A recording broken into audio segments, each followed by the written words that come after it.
Well, welcome to everyone. We're almost right on time, which is unprecedented, I think, for a Harvard conference. So it's a real pleasure to be here. I'm Liz Perry. I teach Chinese politics in the Harvard Government Department. My own focus is domestic Chinese politics from a comparative politics, not from an international relations perspective. So I actually know very little about international influence, let alone measuring it, but I'm really looking forward to learning a lot from today's panel. I think I do know enough to know that it is notoriously challenging to try to gauge international influence.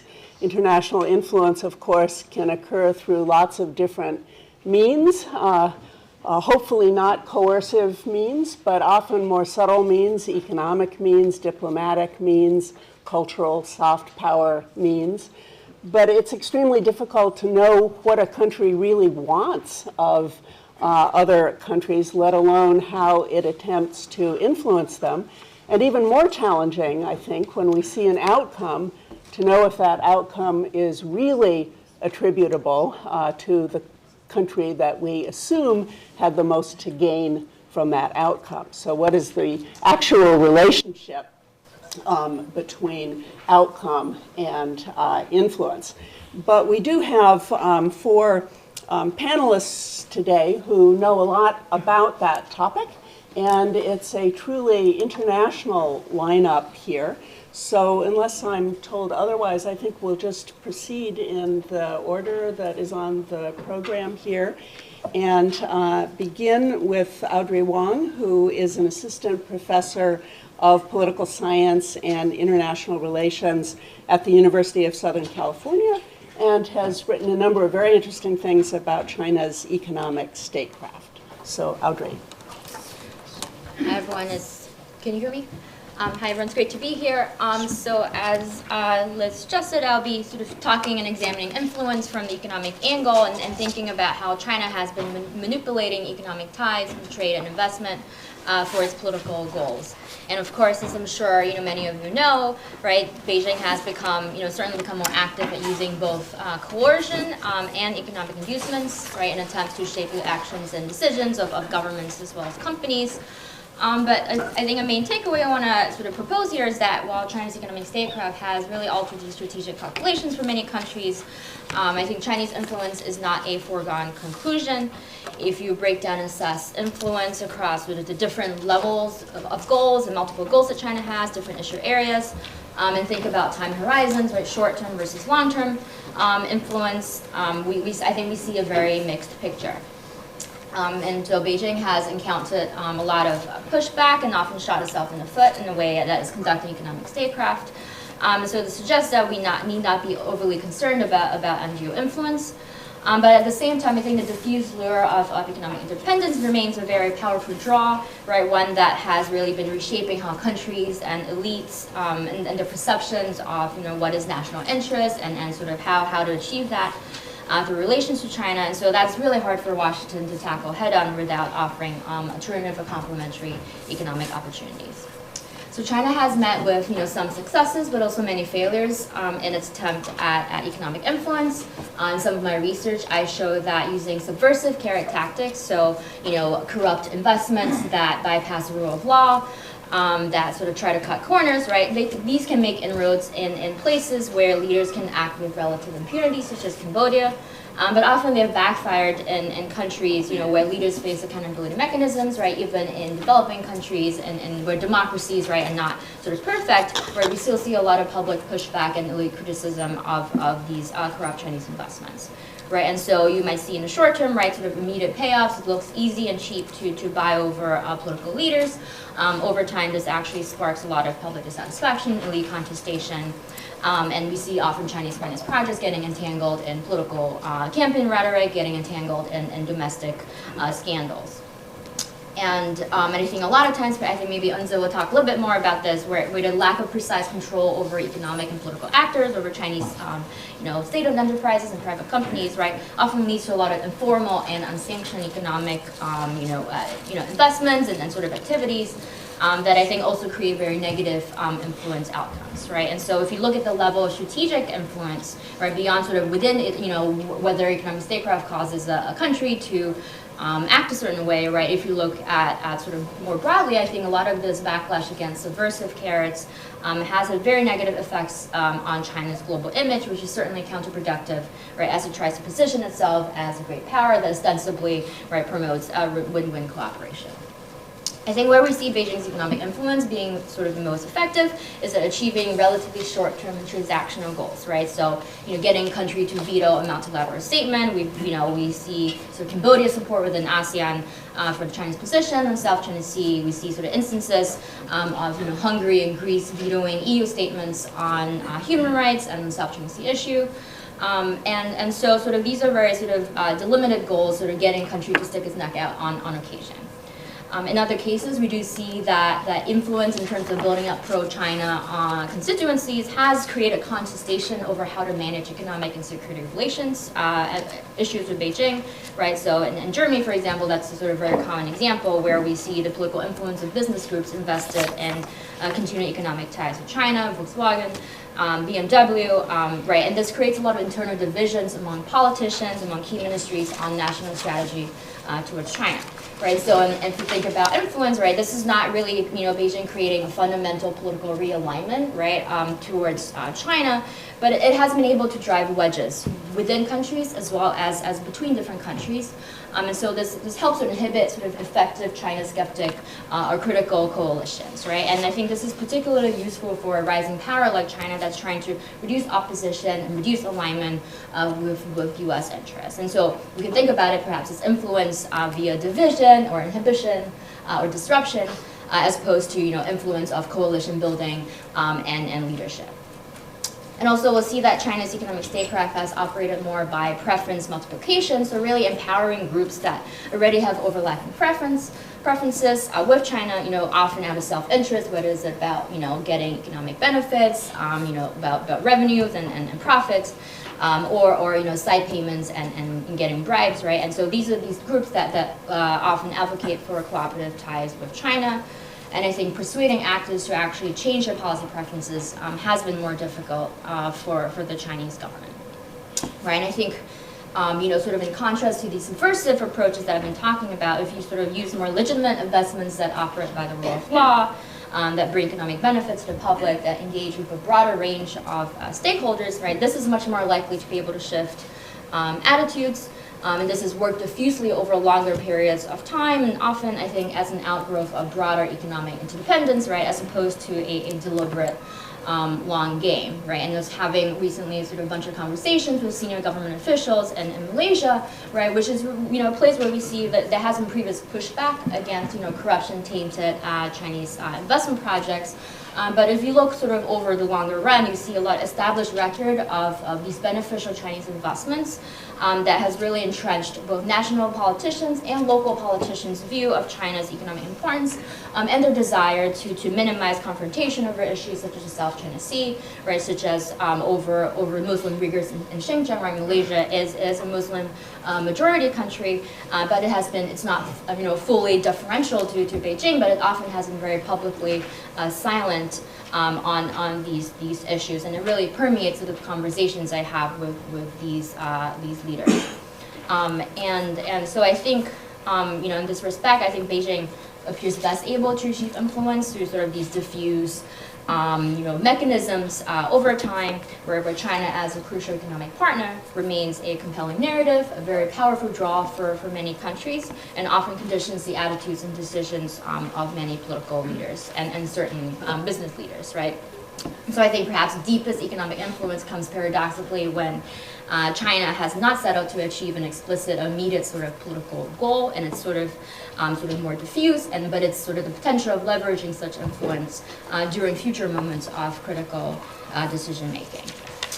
And I just want to conclude with one point, which is sort of thinking about influence in terms of synergy of economics and the informational domain, where I think Beijing has really been actively trying to promote public narratives, abroad in many countries about China's economic power and its indispensability. So political elites often hold beliefs that Chinese trade and investment is indispensable. It's more important than any other economic partner, or even if data show otherwise. And so I think sort of this reshaping of how people think about China and China's economic influence, right, could enhance this sort of ultimate political influence by highlighting or perhaps exaggerating the rewards and costs of aligning with Beijing's interests. But I'll stop here and looking forward to discussion. Thank you very much, Audrye. We'll turn next to Professor Injoo Sohn of Seoul National University. He is an associate professor of political science and international relations who has focused especially on China's financial statecraft. Professor Sohn. Yes, thank you very much for organizing this wonderful panel. I was asked to share about my observation thought about China's influence attempts and the outcomes in the Korean context. My talk will touch on three major issue areas. First, China's influence on Republic of Korea from a comparative perspective, across regional lens. And then secondly, I will briefly talk about some some prominent cases of China's influence attempts. And then I end my remark by presenting some hypotheses on causal relationship between influence attempts and effects in the local Korean context. Let me start with sharing some key findings of what is called China Index, which is the first cross-regional project to measure and visualize People's Republic of China's overseas influence. And according to China Index year 2022 ranks PRC's influence in 82 countries across 9 domains: academia, domestic politics, economy, foreign policy, law enforcement, and media, military, society, and technology. So some variation across the different domain areas. And South Korea ranked 13th among the 82 countries. And the number 1 country is Pakistan. Number 2 is Cambodia. Third, Singapore. Thailand 4th. Malaysia 10th. Taiwan 11th. Australia 12th. What about America, United States? In America, China's influence ranked 21st, 21, especially in academia and domestic politics and media areas, where China's penetration was relatively significant. What is striking me about this ranking is Japan's case. Despite Japan being deeply engaged with China in terms of trade and tourism, Japan only ranked 52nd, very low. Penetration is very low, 52nd. Just puzzled me. I asked about Japan expert what's going on. More specific Republic Korea case, among 9 areas, economy and law enforcement and domestic politics were most influenced domains. Given the fact that China is the South Korea's largest exporter market, so economic influence is not surprising. It's a very expected outcome. But the legal area recorded high penetration index in terms of activities of Chinese triad society, mafia, China mafia in South Korea, and also industrial espionage activities by China in private sector, and the cyber attacks by China targeting Korean government and companies. In the political area, various levels of South Korean local governments have a sister city arrangement with almost 700 Chinese provinces and cities. Some of that local Korean government received funds, presumably related to the operation of CCP's United Front Work Department. And also some Korean politicians and senior officials have publicly expressed a positive view towards Chinese government that result in high penetration score in politics. However, the picture of the Chinese influence is quite complex. In the area of society and military, scored very low. less penetration, lower than average. In society, the anti-China sentiment ran very high in Korea. So the high resistance of Koreans to Chinese people, Chinese culture, and Chinese policy, such especially the history, the Northeast Project influenced the scores. In the military sector, China is classified as a potential adversary from a perspective of South Korea, which is allied with the United States. Let me shift gears towards more significant cases of Chinese influence attempts. First one is One Belt, One Road. China is promoted that One Belt, One Road in Korean context, and they organized a lot of international forums. For example, last year, December, the Silk Road International Cooperation Korea-China Forum was held in Seoul, which was promoting some connection with China, Korea. Another prominent example is the history narrative crafted by CCP. China refers to the common historical sites, historical documents, and materials that can promote friendship and cooperation with South Korea as a friendly resource, 요하우즈위안, friendly resources, which means the attitude of Chinese attitude to utilize those historical resources. Chinese authorities emphasize the deep friendship formed between the Chinese and Korean people in the process of resisting invasion of Imperial Japan. And it also highlights the historical narrative that the Ming Dynasty's navy helped Joseon Dynasty to repel Japanese invaders. So basically, it's about anti-Japanese narratives emphasized by the Chinese side. Another prominent example is the Confucius Institute. The first Confucius Institute in the world was established in Gangnam District in Seoul in 2004. Even before the Korean pop, the Gangnam Style went wild. China was smart enough to so today there's a total 23 Confucius Institute in South Korea. Another interesting phenomenon I just learned is the mobile game, Chinese mobile game. China actively utilized cyber platform as a means of propaganda to spread its culture and socialist value, and extending its application range to game industry. Chinese government has pointed out that game companies should aim for creating games with true cultural values and expanding overseas, which means the overseas expansion of mobile game has a nature of typical influence operation beyond commercial purpose. I came across the policy report published by Asan Institute, one of the prominent Korean think tank.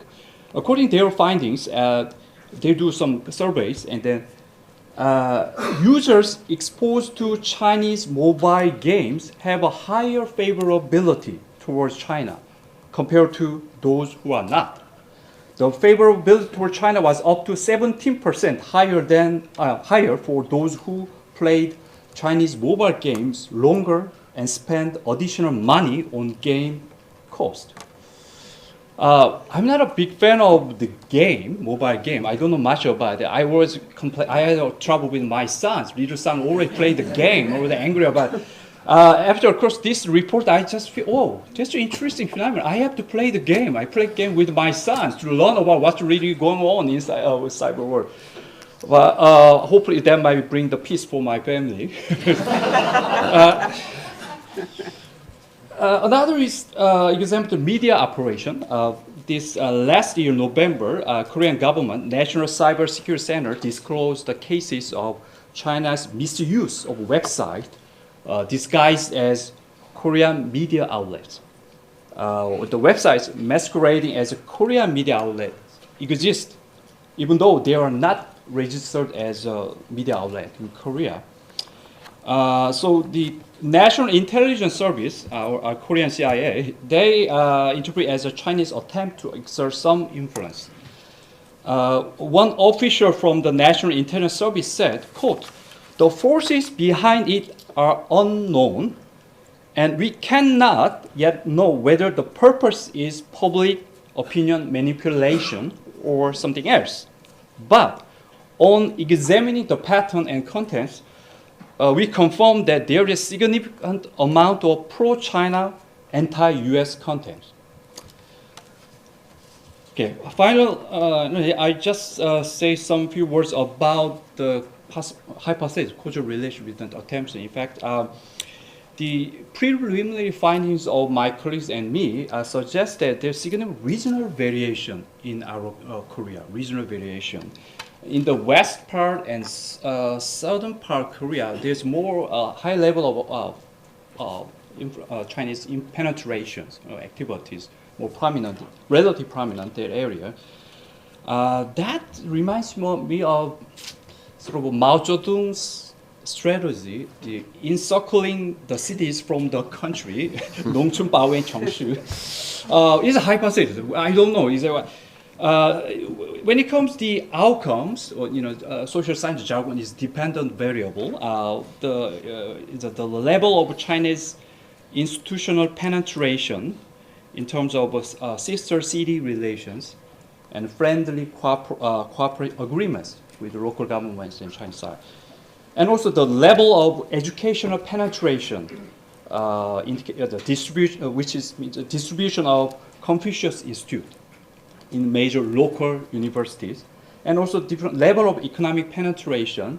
Prominent indicator will be the investment amount of Chinese SOEs, state-owned enterprises. How we can explain different level of local variation? One possible causal variable would be, first of all, the fiscal level of local governments. Some local Korean governments relatively rich, resourceful, but some local governments is a bit relatively poor, as they more feel tempted to expect some investment from the China and outside.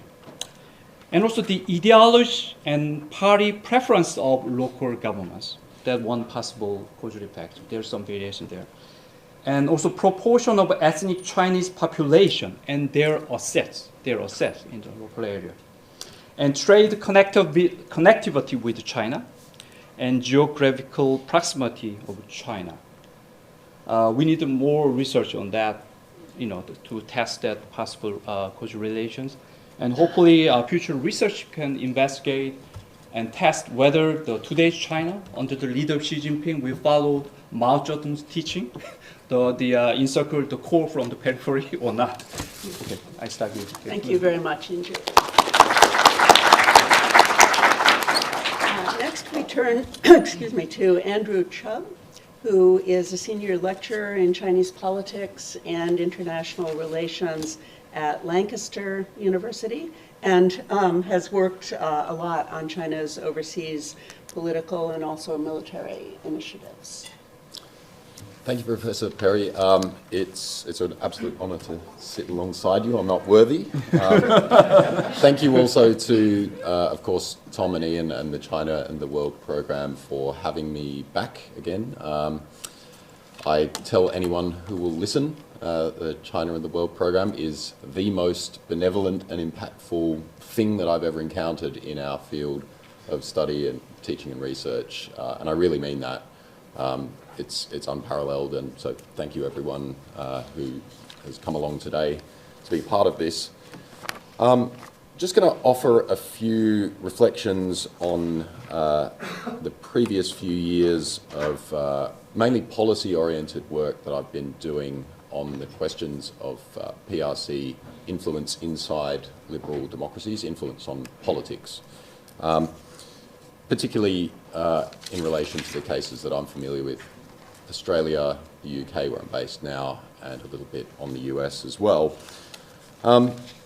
Three basic points I want to make. First is just the absolute importance of distinguishing between different types of issues, especially between national security issues, human rights or civil liberties issues, and the more esoteric notions of academic freedom.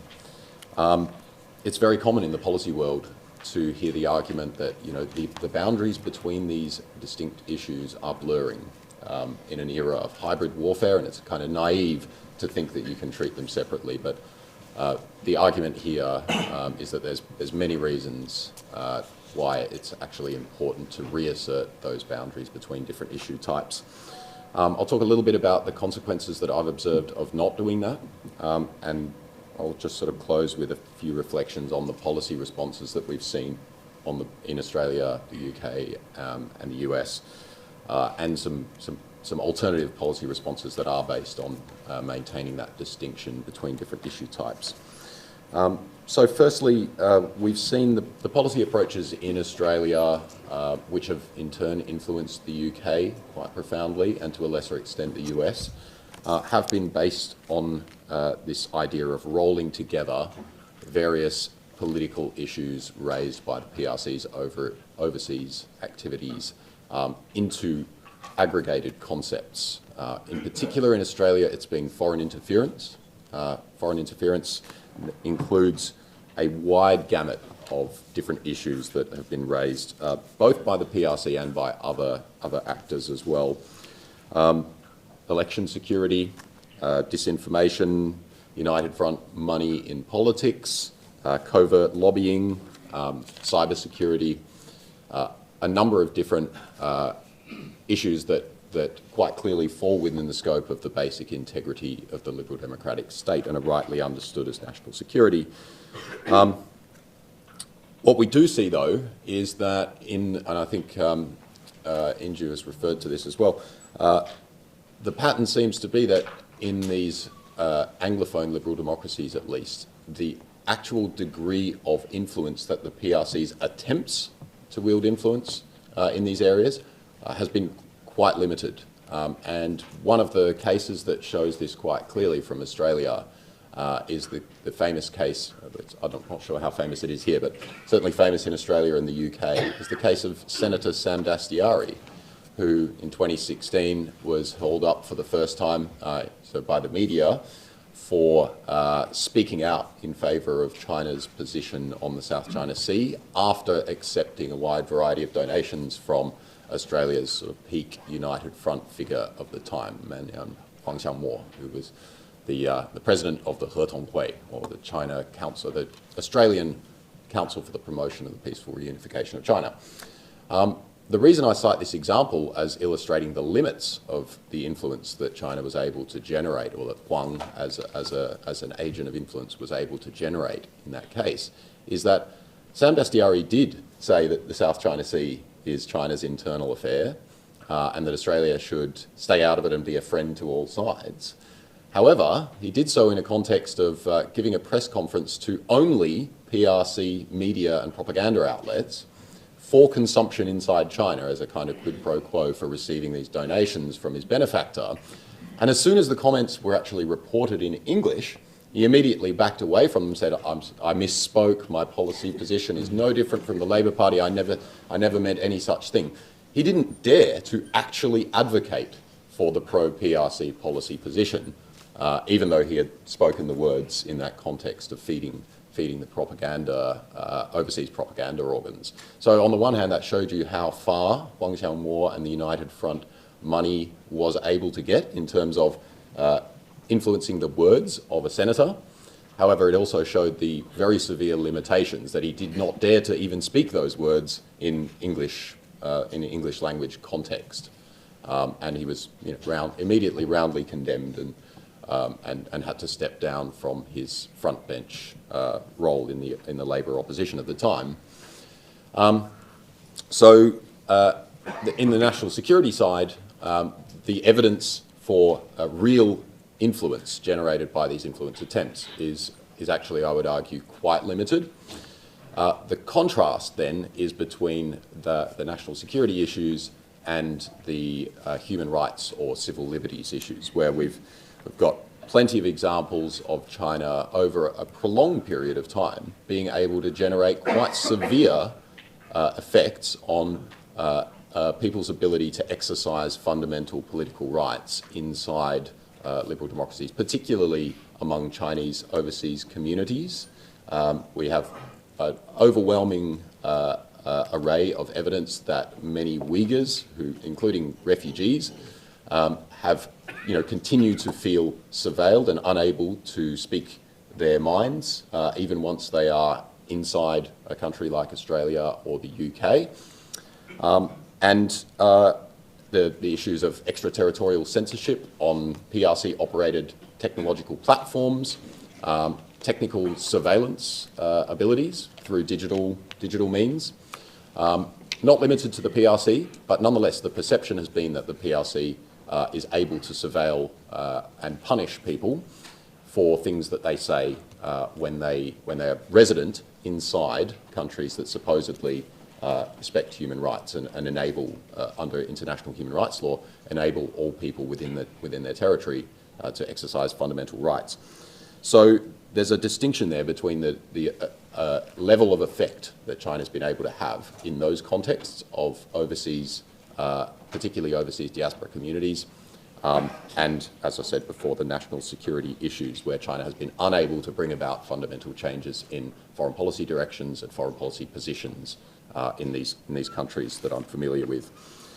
I would also add that the scope of whose speech and activities can be affected or influenced by the PRC's external repression or transnational human rights violations has arguably been expanding. One of the recent examples that surprised me was when I read in a UN report that Jimmy Lai's overseas legal team had been subject to digital intimidation and harassment for their taking on Jimmy Lai's case.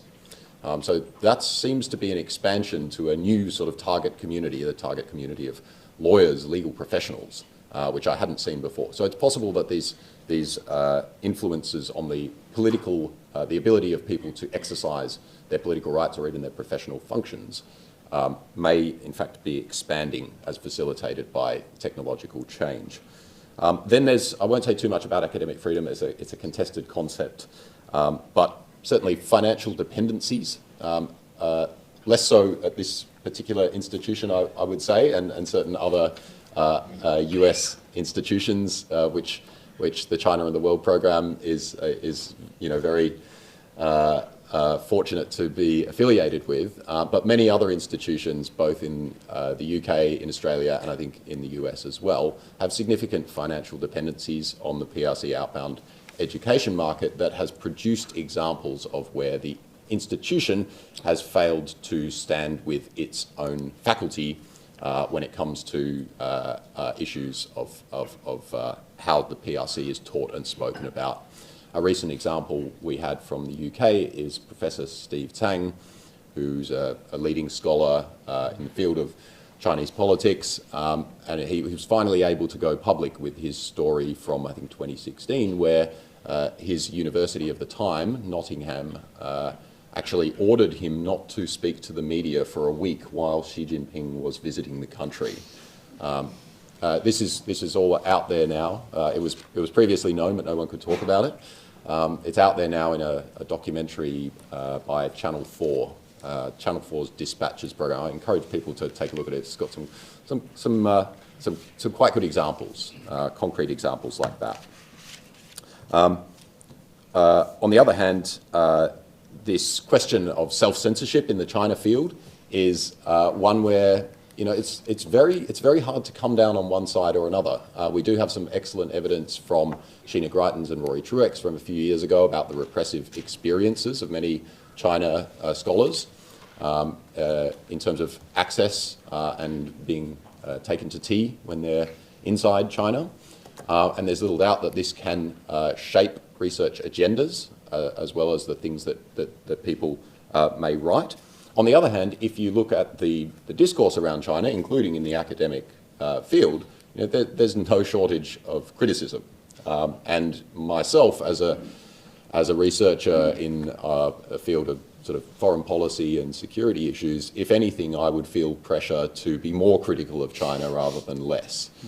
So it's a bit of a mixed bag in terms of how much influence China's been able to generate on academic freedom. Now, just briefly on the consequences then. So not rolling together all these different issues and seeing the interconnections between them and aggregating them into a concept of generalized foreign interference, with China as the main exponent, is commonly argued to be a kind of naive 20th century idea where you can actually sort of separate different issue areas when in fact it's an interconnected world. However, the point that I want to make in relation to that is it's not necessary in acknowledging the intersections between national security and human rights, between national security and academic freedom. It's not necessary to say that there is no distinction between them either.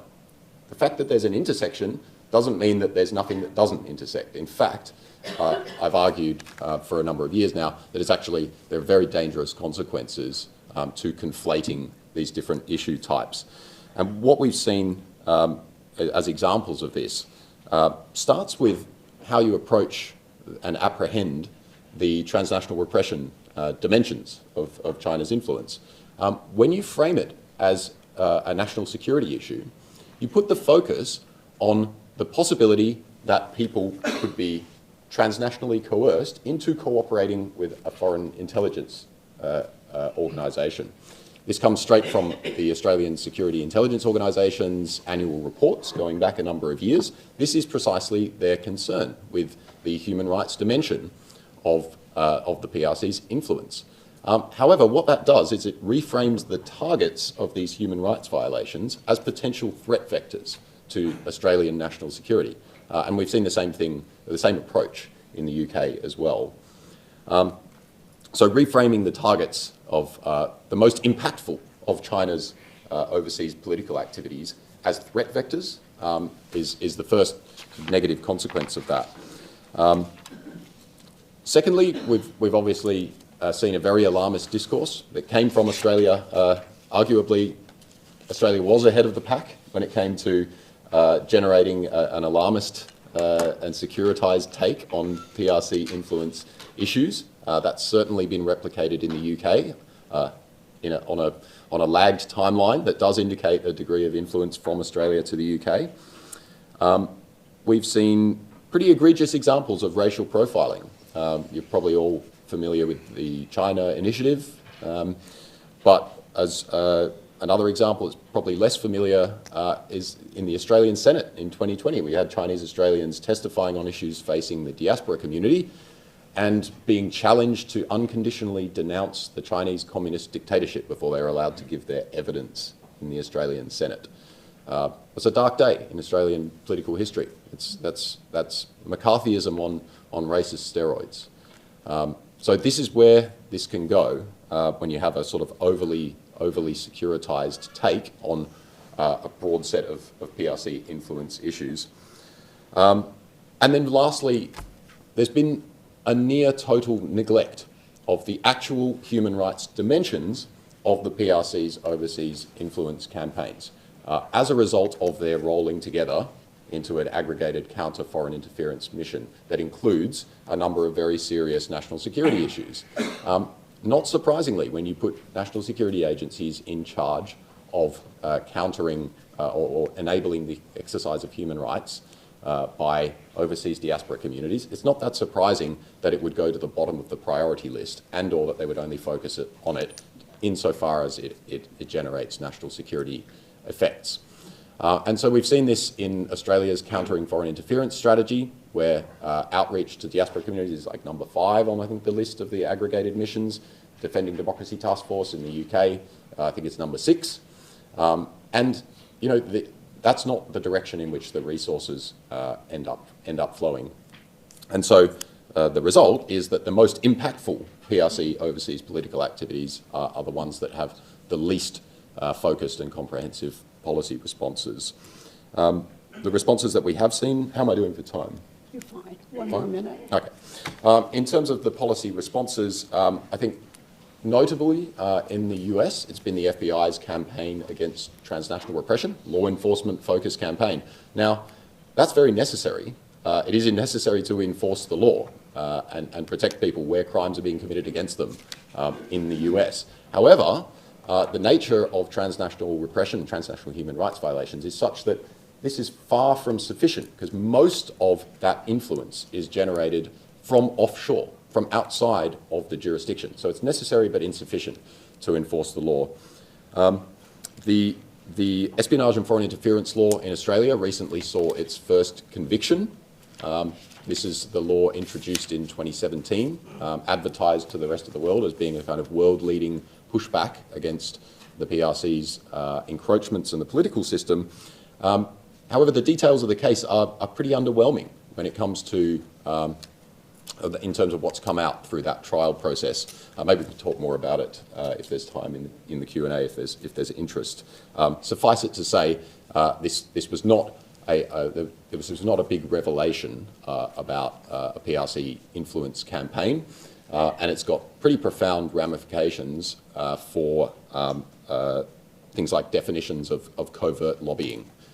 Things like the guy's business card had Australian Council for the Promotion of the Peaceful Reunification of China on it, and this was deemed to be covert lobbying because it required an expert to explain the nature of the Council for the Promotion of the Peaceful Reunification of China. Well, that, of course, is replicated in all sorts of other examples. Most countries open sort of public diplomacy initiatives, including the Ben Franklin Club that in Perth that I was involved with at a time, don't self-evidently advertise exactly the nature of it. So that potentially very serious ramifications as a result of this test case that's gone through in Australia. So I'll leave it there and look forward to the questions, and I'll invite in particular questions any questions that might be on potential constructive solutions that can address the PRC's overseas influence in a more focused and comprehensive way, something I've been working on in the UK recently. Thank you very much, Andrew. And now we turn to Enze Han, who is Associate Professor in the Department of Politics and Public Administration at the University of Hong Kong, and has been working recently on Chinese influence on state building in Southeast Asia. Okay. Thank you everyone for including me in this panel. Speaking of influence, and then I'll start a story. One of the commonly used sort of anecdote, right, in Hong Kong is that when people ask like, how do you think about increasing mainland Chinese influence in Hong Kong, is basically by the increasingly more frequent use of Mandarin if you walk around central part of Hong Kong, right? So I think this kind of story is very telling in the sense that it indicates how commonly people understand influence. It is often through the vector of interpersonal encounters. As in this context, when I'm thinking about influence in my work on Chinese influence in Southeast Asia, I think there is emphasis in many cases, or even conflation between the state and non-state actors coming from China. So there is, as some of the previous panelists have already mentioned, right, there's overall kind of emphasis on the Chinese state or Chinese Communist Party in terms of, let's say, United Front activities. But then in region of Southeast Asia, we can think of a few reasons why in this particular region, why non-state actors coming out from China has a pervasive presence in the region. And part of the reason probably is historical legacies of, let's say, centuries of migration from Chinese territories to Southeast Asia, and as well as geographical proximity in a way that it's a region that can easily reached from the mainland in terms of people's travel and then many other activities. So that's basically make it so in a way that when we think about when people talk about Chinese influence in Southeast Asia, many of the symptoms that people tend to describe, in fact, they are often carried out by non-state actors. We're talking about private businesses, certain, let's say, lots of overseas Chinese hometown associations, as well as private individuals who go to Southeast Asia as migrant, as student, as retirees, as even criminal networks, for example, operate from Southeast Asia, have a distinct sort of for the ethnic Chinese component, but then sometimes be conflated as a relatively Chinese state. Right? For example, earlier, Injoo mentioned the Chinese mafia in South Korea, right?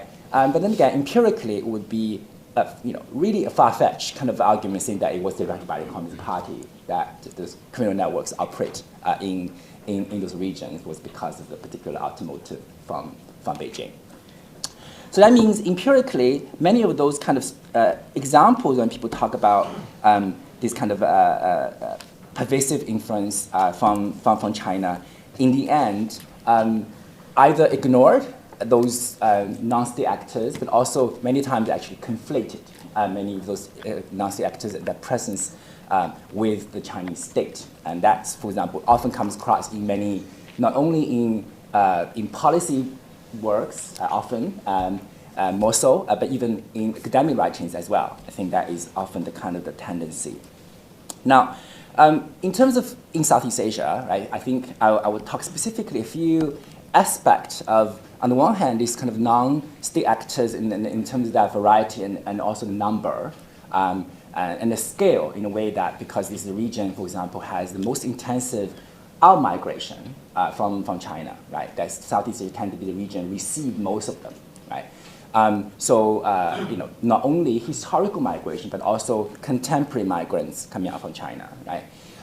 So a good example would be before COVID, like in Thailand, annually you have 10 million Chinese tourists will come to visit, right? That accounts for a quarter of Thailand's overall foreign tourist number.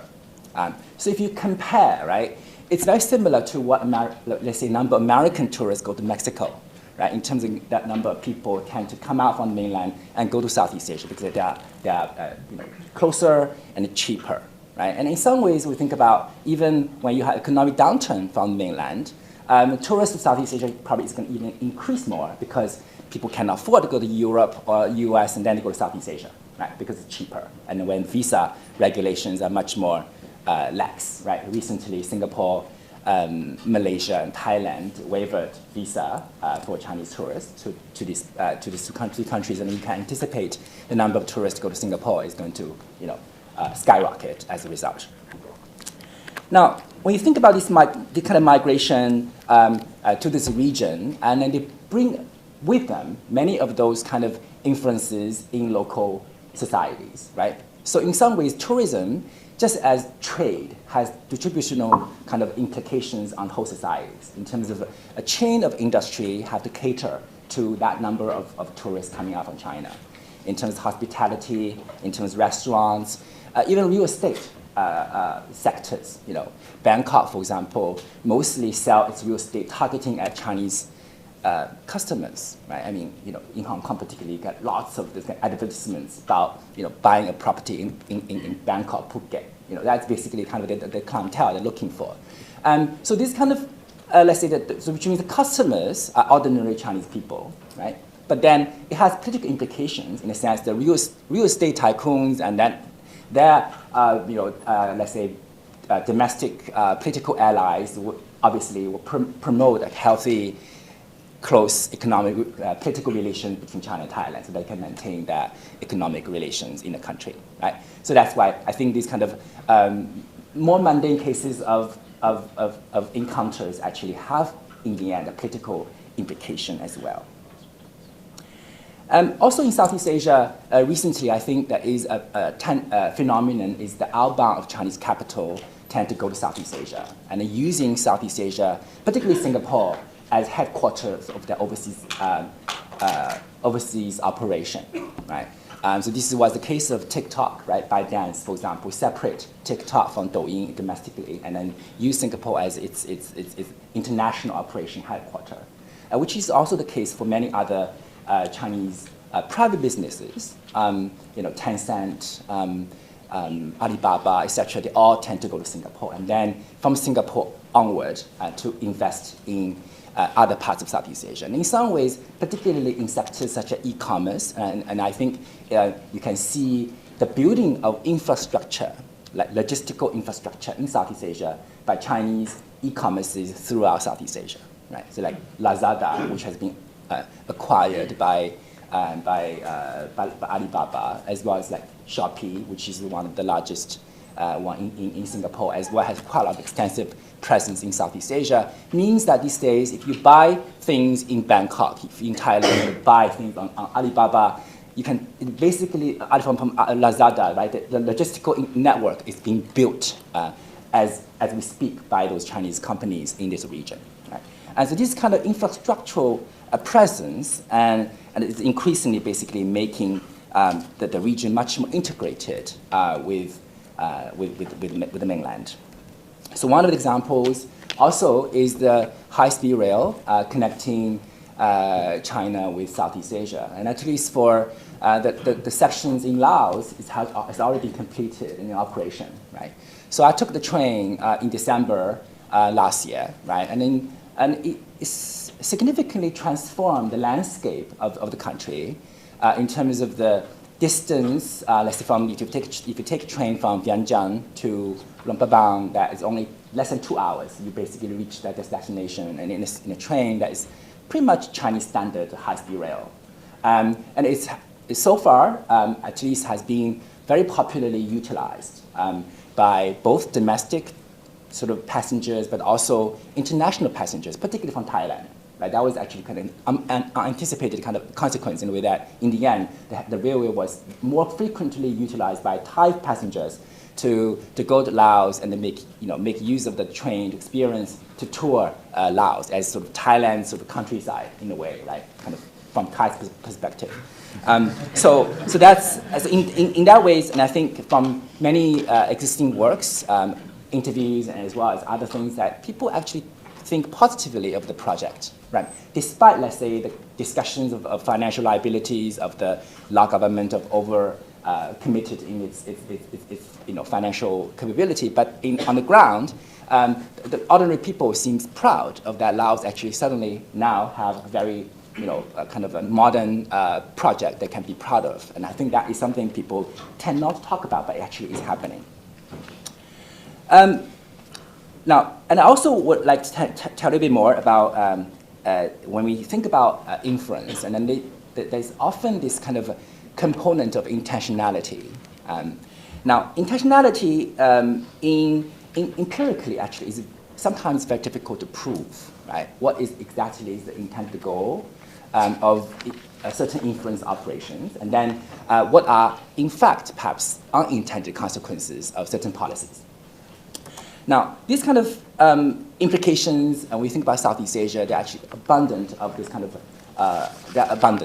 in the region because of the intensive encounters between mainland actors and Southeast Asian actors. One example I can talk about, for example, is the Chinese regulatory regimes on import of certain products, right? So one example in Hong Kong's case as well, but I think it's replicable to much of Southeast Asia, is that a couple of years ago, Chinese government banned certain Australian products, right? Lobsters and etc., right? And then there's a skyrocket of smuggling from Hong Kong to the mainland when lobster can be legally imported to Hong Kong and then be put on those speedboats and then sailed to Zhuhai or Shenzhen, right? So that is similar kind of dynamic in a way that in Southeast Asia, when the Chinese state put in place certain regulatory regimes about import of certain products, and that have a ripple effect on the supply chains within the region. One example is in Myanmar, at least before COVID, right, was the Chinese government put a very heavy, very stringent restrictions on import of animal products, right? But then the consequence of that is basically it created a very large smuggling business of live cattle from Myanmar. So Myanmar was actually the central place where lots of cattle, live cattle, even from Bangladesh and even India, would be gathered and then be smuggled by person, right, through the mountain regions into China. And because this was a huge demand of beef consumption domestically in the country. So the examples such as this indicates that often when China government put in place certain regulatory regimes and then have implications on downstream countries in Southeast Asia. Similarly, recent years, people, for example, have observed the basically the jump of scam operations, criminal networks operating out from Southeast Asia, right? And then you can actually see a link between 2014 afterwards, domestically in China, there was a campaign to rid of gangsters from the country, right? 扫黑除恶 kind of campaigns. And then subsequently, there is basically out-migration of many of the criminal networks to Southeast Asia, to Cambodia, Philippines, and Myanmar, right? They basically found shelter in many of those lawlessness places. And in fact, there was another interesting twist of the story. So during COVID time, many of the scam operations in Cambodia, for example, couldn't find enough manpower to work for them because domestically Chinese nationals cannot exit the country, right? China close the border, nobody can go out. So that means they didn't have enough manpower to do this operation. So what they did was kidnapping of Mandarin speakers in Southeast Asia. Lots of Malaysians, even Singaporeans, but also some from Taiwan, etc., from Hong Kong as well. Basically, be kidnapped or be lured to Cambodia to work for those operations, because of the lack of manpower, but mainly as a result of domestically China closing the border. Right. So I think kidnapping such as this these days would be eased because now the borders again open, people coming out again. But then that is also indication of how domestic regulatory regimes in China have implications on downstream countries in Southeast Asia. Now finally, I will talk a bit more about the variations of Chinese influence and that receptivity in different countries. And I think earlier Injoo talked about Chinese influences in Australia, UK, and US, in fact, was very limited, right? But then that cannot be easily said to certain Southeast Asian countries, right? So that means there is, in fact, a receptivity on the targeted countries themselves. Sometimes not necessarily one-way street of China force a particular agenda on the targeted country. Sometimes there is alignment of certain interests between the political establishment in certain countries with the Chinese political economic elites. So we think about Southeast Asia. Typically, if you look at various public opinion surveys and etc., and the country tend to be most anti-China would be the Philippines, Vietnam, also probably Vietnam, also Myanmar. But all the other ones actually are relatively in the middle, or even in some ways quite balanced actually in their views towards the US and China. So then we will have to ask the question why that is the case, right? And one interesting, I've done some studies in Thailand, which is an interesting case because Thailand technically is a US ally. But domestically, Thai public opinion actually has relatively positive views of China in comparison with the US. And we also find out there is quite a close alignment of people's political values and then their views of China. And in Southeast Asia, this kind of, let's say, authoritarian values in society is actually quite prevalent in certain society, in certain countries, right? And then that means public do not necessarily view certain Chinese policies as objectable, right? So for example, in Thailand, a survey will tell you that quite a lot of people agree to arguments such as, for example, incompetent government, it's right to use military intervention. Right? Quite a lot of people actually agree to this kind of argument when you have a very chaotic incumbent government in place. And that's why many times military coup happened but then people tolerate that, at least to a certain level. So I think this kind of a receptivity and also the characteristics of target countries, I think that need to be taken seriously when we understand the influence of China, right? And then its variations across the region. I'll stop here. Thank you. Thank you very, very much. So I think we've had 4 very enlightening presentations, and I think they complicate for us this question of whether China seeks or enjoys any kind of sphere of influence, and if so, how we should think of that sphere of influence. In security terms, we might think of it as the South China Sea, but obviously in trade terms, it's a different sphere of influence. In terms of soft power, yet another one.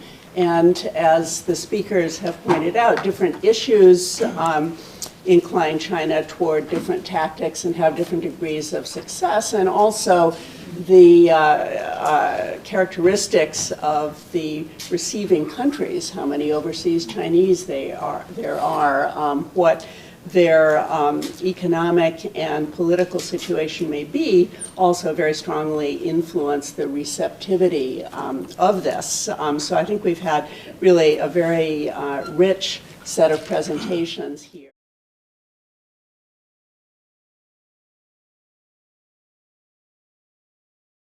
Thank you.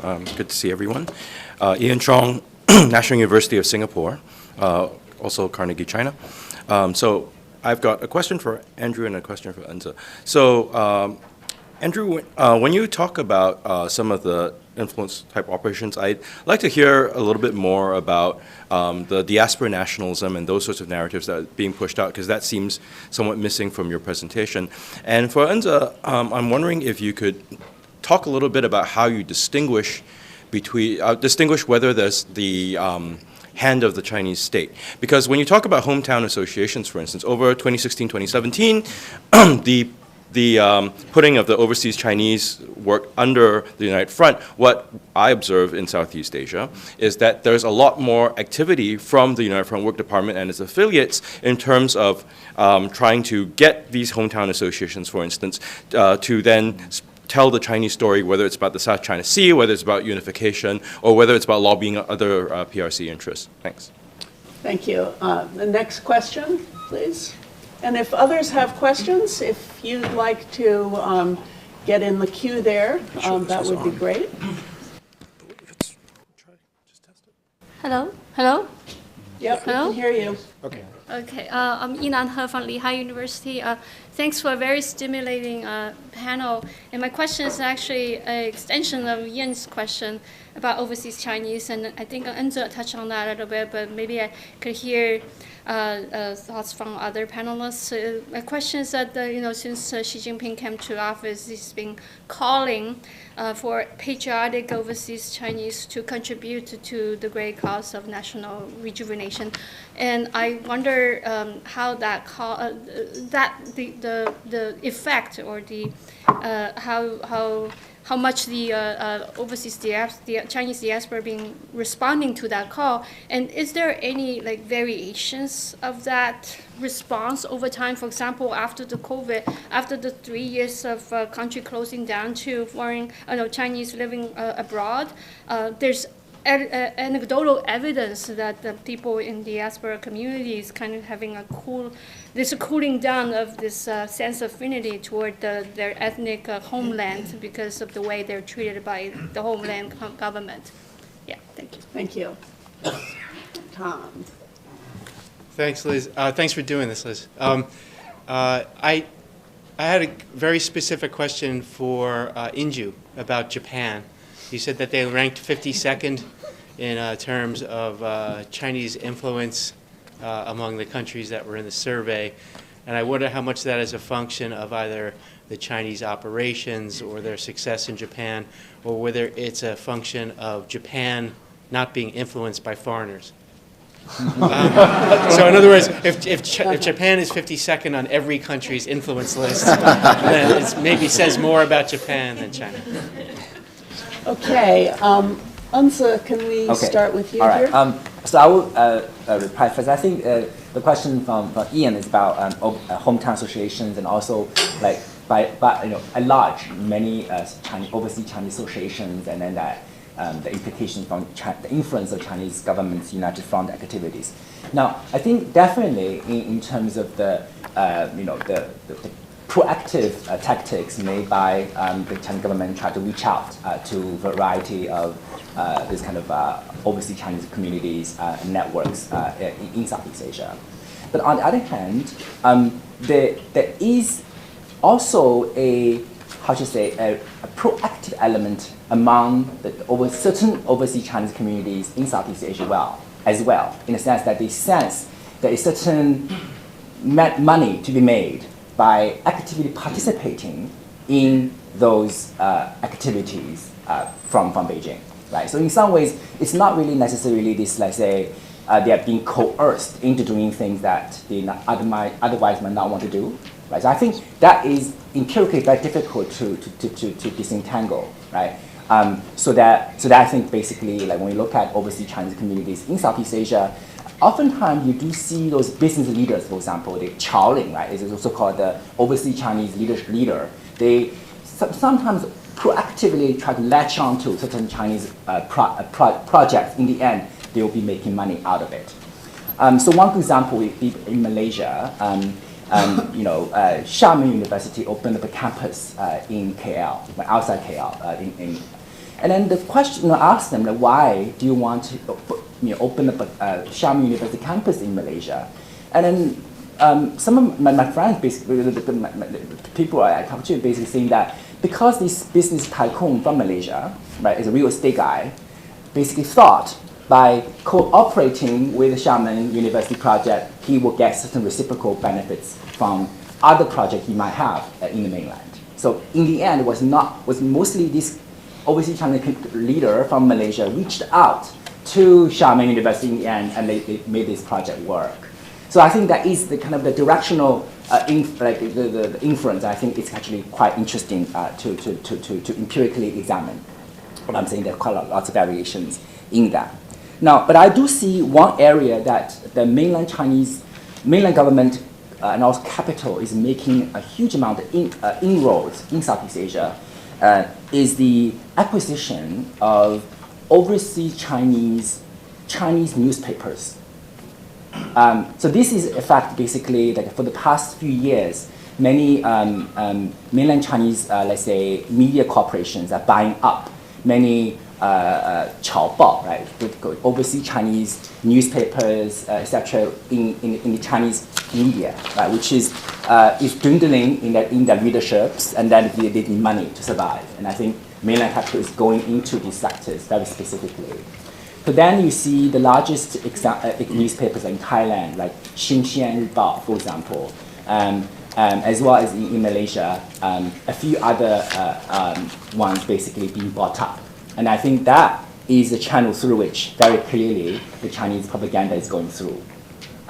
So I think obviously in Singapore, right, recently has this kind of drama about 联合早报's sort of the political orientation. But 联合早报 is not necessarily politically, at least not financially liable, right? But there are other Chinese medias in other parts of Southeast Asia. They don't have much funding, and I think from the mainland capital, when they come, they have a very particular agenda in shaping the diaspora's views of the motherland, if you use that word.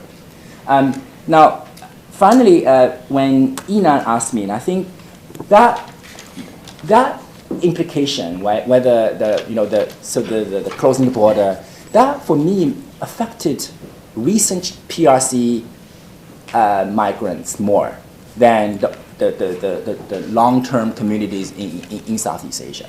I think definitely there is, at least during the draconian period of the lockdown, I think that was a sense of betrayal. Particularly many people who previously thought they were very patriotic, and then they were kind of felt they're being betrayed by or being mistreated in a way that, and I think that can be reflected in terms of how many people right now are coming out, even more so, right, than before. But that kind of demographic variable, I think obviously we know China has lots of people, right? But then the scale of it actually is still quite imaginable, right? How many people can come out, and then can easily, particularly in Southeast Asia, demographic can overwhelm the local societies in a very dramatic way. Yeah, thank you. Thank you, Enze. Andrew? Yeah, thanks very much. The question of overseas Chinese diaspora nationalism and Xi Jinping's call to mobilize those sentiments. Look, I would resist viewing overseas diaspora nationalism as a problem per se. I think that it's a broader phenomenon than just the Chinese case. And I think that responding to Xi Jinping's quite open instrumentalization or attempts to instrumentalize overseas Chinese diaspora and other targeted communities, in particular the overseas students, which have been listed, I think, since the 2016 educational regulations as a sort of key 重点群体, sort of target community for sort of patriotic mobilization. I think that responding to that requires doubling down on those liberal democratic principles. And this is what I didn't get to talk about at the end in terms of policy responses.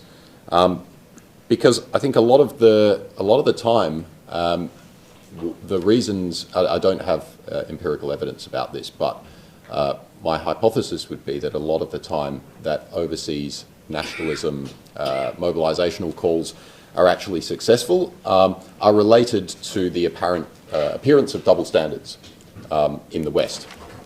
The appearance of saying one thing, one rule for people we like and another rule for people we don't like. So I think responding to Xi Jinping's call for increased patriotic activism requires demonstrating a commitment to the actual principles of basic liberal democracy, liberal democratic institutions. And that involves things like making sure that protest activity isn't suppressive in nature. So the types of protests where people are sort of dissenting groups are kind of surrounded by a sea of red flags in order to sort of drown out their voices, that kind of thing. Allow people to have their say, but keep them separate in a logical sort of a way. Once you go down the path of saying, well, pro-PRC activism is per se a problem, then where does that leave you in relation to those basic principles that you say you're defending? In terms of variation over time, I do think what Inan has referred to there in terms of, if I got you right, Inan,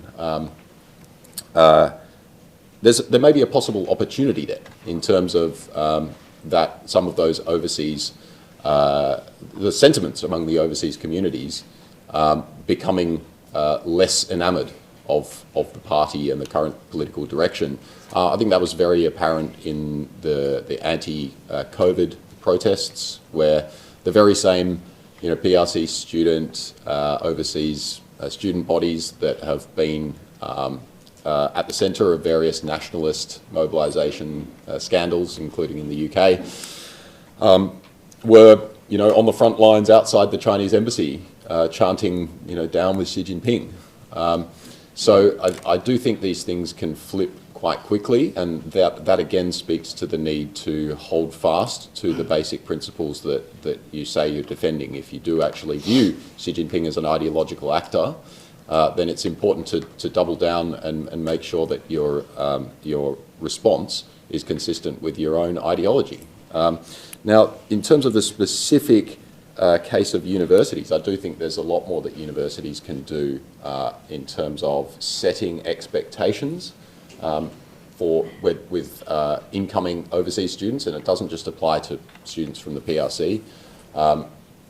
Based on the UK and Australian experience, there's a lot of the time there's inadequate orientation to concepts like academic freedom and the importance of allowing people, allowing different viewpoints in the classroom, and what's appropriate in terms of a response to a challenge to someone who says something that you don't like.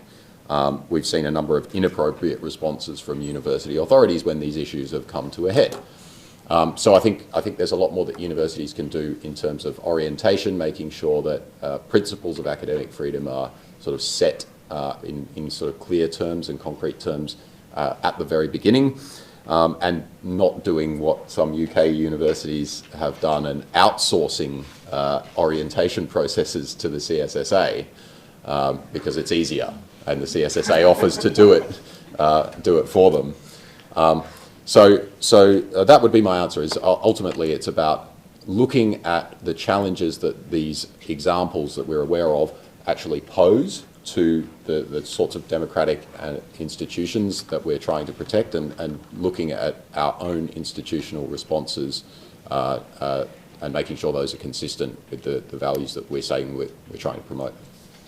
Just adding to that, I would say here in the U.S., our challenge is perhaps less in terms of academic freedom, less from overseas students than from Americans ourselves. We're so polarized now, and social media has pulled us in such different directions, and universities tend to have real difficulty encouraging academic freedom and open discourse, and understanding that diversity also involves diversity of thought and so forth. So I think that's at least as big a challenge to us as students from the PRC or other countries coming here. Anyway, yes, Injoo.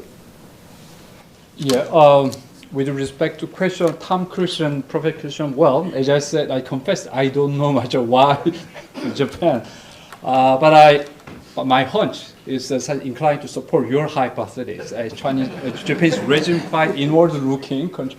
That on top of that, I think Japanese leadership, especially LDP, because they have pretty strong tie with Taiwan as well. They have, some consensus how to minimize the penetration of PRC. That's my hunch, but I have no evidence to prove it. And the question about the overseas Chinese diverse role in, well, perhaps in even Korea, where there's a lot of speculation about their activities or sponsorship by Japan. But we don't have any strong systematic investigation into their role in we call it Chaoshenju, the Korean Chinese group. There's less than 1 million, I think it's 0.7 million the Chinese Koreans, they reside in Korea. But I just suggest two hypotheses, perhaps future study where we want to study. One is in Korean case, those Chinese overseas, they are economically, socially relatively weak, less privileged, individually, but their motherland is big country, powerful country, right? Those are from powerful country coming to relatively small Korean country. So they are more vulnerable, pressure from powerful country. That's one hypothesis. It's quite compared with the diaspora in France, for example, France. There's some diaspora from the Algeria, Morocco. They are relatively weak country, small country. They stay in France. Perhaps they are not necessarily vulnerable or manipulated by Morocco, Algeria to interfere with France. And this is sort of my hunch. So we need to appreciate the asymmetric power in their original country. Another issue, perhaps we have to think about the possible impact of CCP corrected the civilization state discourse. Civilization that is quite appealing to some of overseas Chinese people. I found, according to my interpersonal discussion with Chinese overseas Chinese people, they cannot distinguish between civilization state and CCP, the Leninist party state. There's different mechanisms there, but anyway, they are quite influenced by those discourse. Civilized state. That's my say. Thank you. Audrey? Yeah, just adding a couple of points on the sort of question of mobilization of overseas Chinese. I think, one, the CCP has been very active and eager to sort of use propaganda that sort of amplifies themes of anti-Asian hate crimes, sort of these narratives that drive a wedge between overseas Chinese communities and the host countries that they live in, as I think, a way to try to, sort of increase these positive feelings towards the homeland, and that's something that they've been very excited to do, sort of exploiting these internal political and social divisions in democratic countries. And also second, I think there's also increasing sort of use of like social justice frames to sort of propagate the Chinese CCP sort of interests. Where you see, for example, USC a couple years ago, the sort of CSSA launched a petition sort of protesting these USC students' post on Instagram that was saying, oh, we should talk about Lunar New Year and not Chinese New Year, sort of as a more inclusive way of celebrating this holiday. And they launched a petition and got the university sort of spokespeople to actually issue sort of an apology saying that, sorry we've offended the Chinese students, and sort of apologies in that vein. And GW, I think recently also when Chinese students there were students who put up posters by this Chinese dissident artist right in advance of the Winter Olympics, calling attention to human rights and Xinjiang and all of that. And the Chinese students, a group of Chinese students, right, launched sort of complaint to the administration saying, this is offensive to Chinese students as well. And then sort of the administrator didn't know what he was getting into and sort of was really eager to take down these posters. So sort of shows sort of the ways in which some of these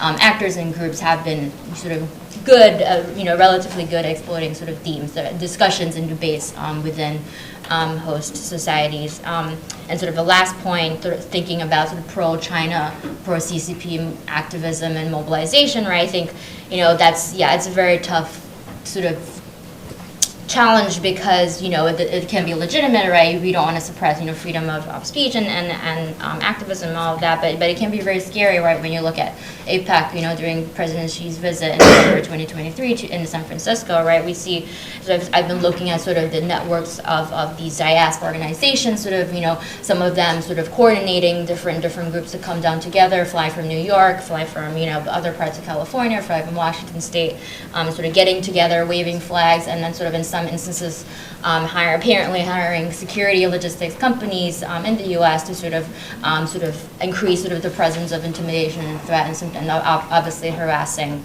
Tibetan activists and Hong Kong dissidents. So sort of these are things that are happening in U.S. soil, and it's a tough policy challenge and sort of something that we need to think more about.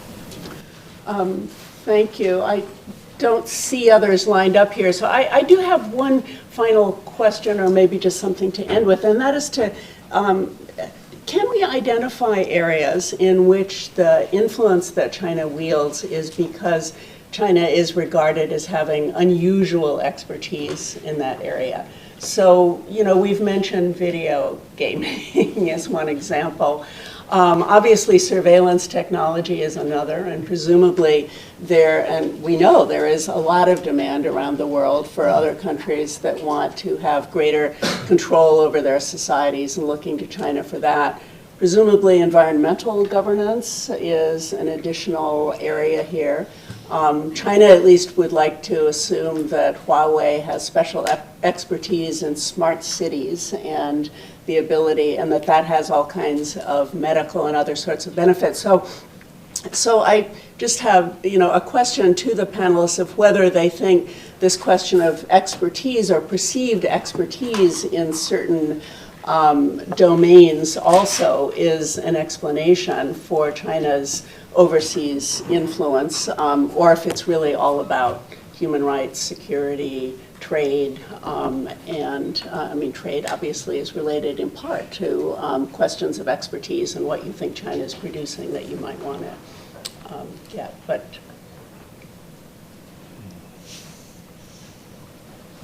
no comments. Yeah.